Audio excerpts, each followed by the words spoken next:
Welcome, everyone. It's a beautiful spring day. What I'd like to do here is take a moment to address these particular boots. I've owned them LL Bean boots for about 9 years.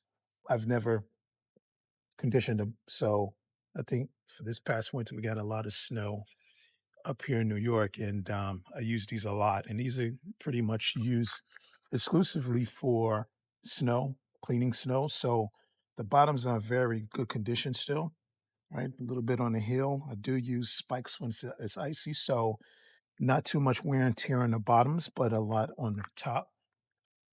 So it does need to have some conditioning and possibly good polish on top of that. This, I did get a lot of rusting in the grommets, so I'm going to use a brush to dab the solution around. Once we get that touched up, we can wipe it down, and then I'll start with the conditioning with the Saphira Renovator.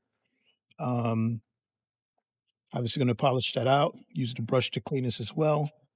Come through with neutral Saphir shoe polish. Here's the applicator for the shoe polish. Then here's the shoelaces. These are the originals that I had. Well, not an original to Ella Bean, but this is what I've been using. They do need to be touched up a little bit. I am thinking about maybe putting black this time. We'll see what that looks like. Obviously, you need a pair of gloves. And finally, lint brush to clean inside the test of it. So we'll get started. So we'll start with the light brushing. I did clean these a little bit after the last snow. So there's not much in here.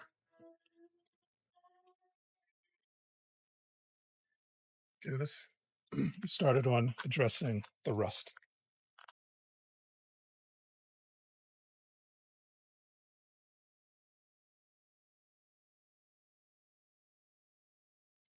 Yeah, there's some heavy rust here. We'll give it some time to see how much of the rust is coming off. I may need to get a stainless steel brush to possibly rub some of this off. So let's get this some time, let the solution work in, come back, review, maybe do another application. All right. So I have both sandpaper and a metal brush. Let's see which one would be my preferred manner of addressing this. So start with the stainless steel brush.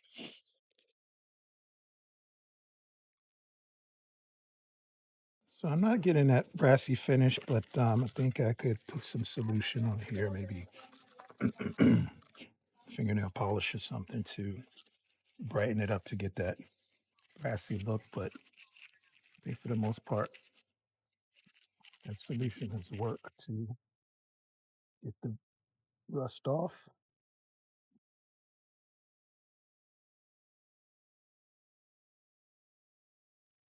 I think this is acceptable, at least for my needs.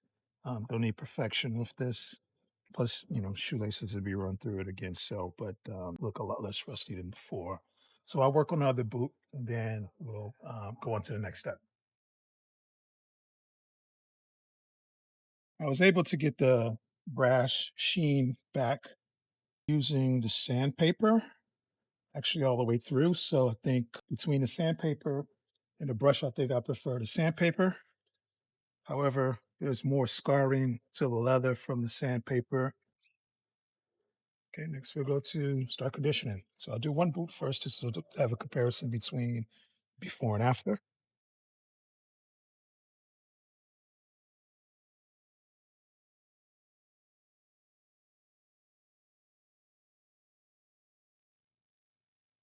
So I applied another coat.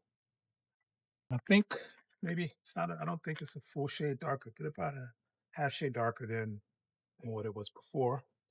So what I'm going to be working on next is actually polishing it. So I'll be using a neutral polish because I like this particular tone. I don't want it to get that much darker, but if it gets a little dark, I'm fine with that. But I don't want them to be anywhere near the color of the base of the boots.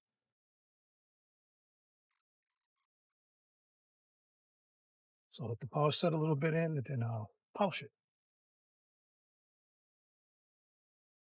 So just polished them. Um, yeah, I think it's still probably a full shade darker, but it's pretty nice. Still shows the old, I guess, abrasions and watermarks and stains, etc. Keep the character of the boots compared to the old or the pre-condition. Um, it's a nice improvement.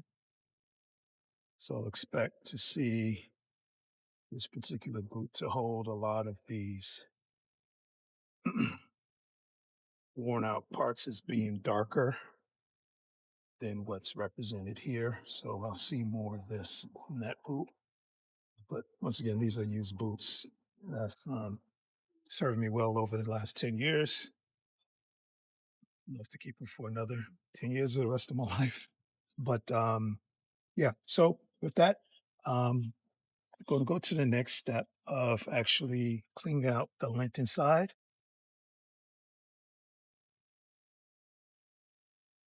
So I love these lint brushes. I've used these for many, many years. This one's USB-C. I've had battery, USB-A, now USB-C. Picked this up on Amazon. I don't know what brand it is, etc. But it's like maybe 10, 15 bucks on Amazon. These are very good for, sweaters, coats, anything that picks up lint, including these boots.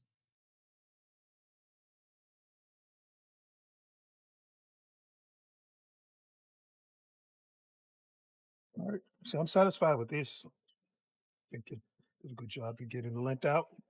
So next, put on the shoelaces and do a comparison of before and after. All right, so here we have the finished product. And it's about don't stay still, maybe a half shade darker, but more rich, fuller, less scratches.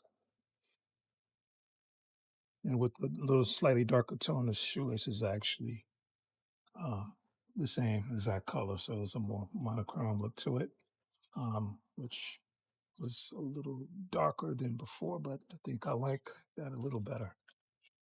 Definitely like it over the yellow standard shoelaces that come with these, but I think this is a good result. Like I said, served me 10 years. I love to own it for the rest of my life. So I'll work on that boot, finalize it, and I'll try these with the black shoelaces and see what it looks like. So we've come to the conclusion of this project. I think it turned out very nice. And I actually like the black shoelace on here. This is very different. I don't think I've ever seen, at least in person anywhere, wear these LL Billion boots with black shoelaces, maybe dark brown, but I think the black is very striking. Um, I stand corrected. This didn't have the watermark like the other. So, this actually came out pretty good. It shows worn look, but, more cleaned up. I really love these boots. I'm looking forward to using them again in the next winter season. Beautiful American craftsmanship as well as American quality. Um, I hope we make this country make more of, materials and products like this. So we've come to the valuation section of the video. For myself, I've been selling and buying on eBay for the last 20 years, and basically most of all of my purchases, I try to, have some monetary or economic value to them in case I want to convert, these, items into cash. And for this particular boot, I don't intend on selling it, but for, the purposes of this video, I do like to share like what would be the potential value of the boots if I, did want to sell them. What we have up on the screen right now is four different boots that's represented on eBay right now. I have the 12-inch version of the boots with the Gore-Tex Thinsulate lining. 12-inch boots are not sold on LL Bean anymore. So the highest or the tallest boots that you can actually buy are 10-inch boots. So What we have represented here on eBay are four pair of boots that, if I was to list right now, I'll be competing against. And the ranges of pricing is pretty broad, generally for what's being offered. And for comparison's sake, I have the 12-inch boots that are lined. Here at the bottom, we see two shearling lined boots, ranging from 125 to 170, and then at the top there's a similar boot that's about 50 bucks, but it's an older model as well. It's only 10 inches tall. The second item is a 12-inch tall boot, size 13 as well, with thick lining. However, these boots are not made in the US, they're made in China. So, for the size 13, 12-inch boots, there are no real direct competitor online. So that'd be an advantage to me if I was actually going to list. But I'm seeing a range between 50 and 170 bucks. They don't make the boots anymore, but I came up with a pricing of about $220 if eBay was to, no, I'm sorry, if LL Bean was to actually sell a boot, they would probably list it somewhere about 220 to $225 retail. So I would use that as my baseline for how I would sell a used pair of these boots. For myself personally, the 10-inch boots are not high enough, at least up here in the Northeast and probably around a lot of parts of the country that get significant snow. I think this is probably a miss from LL Bean's perspective, but 12 inches at minimum is the size boots that I would want to tackle snow. With the snow drifts and other stuff, I like that reassurance of having 12-inch boots. Um, so with keeping that in mind, I would say for these particular boots, if I had these brand new, on the left-hand side, I would probably price them at a premium between 175 to 200 as an offer, and I would probably accept bids between 125 to 150 bucks to sell them. On used front, for these current boots that I have, I would focus on probably once again selling at a premium due to the scarcity of the boots, somewhere around 100 to $125, and probably would accept the bid from 80 to 95 or maybe 80 to 100 bucks. Let me know your thoughts on pricing, and thanks for watching.